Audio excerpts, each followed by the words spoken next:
ভারতীয় গ্রামীণ জীবন ইউটিউব চ্যানেলে আপনাকে স্বাগত জানাই।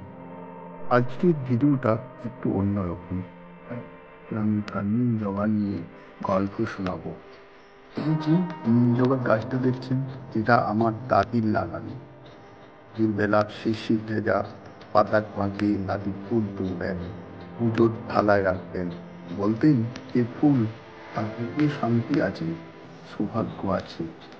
একবার কেউ গাছটা কাটতে চেয়েছিল, জায়গার দরকার ছিল না, কিন্তু গ্রামের মুরব্বীরা মিলে বাঁচিয়ে রেখেছিল এটাকে।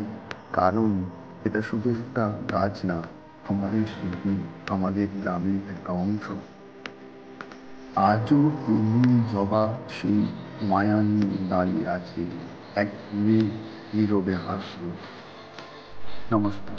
যদি এরকম কোনো তোমাদের পছন্দ লাগে তাহলে কমেন্টে জানাও।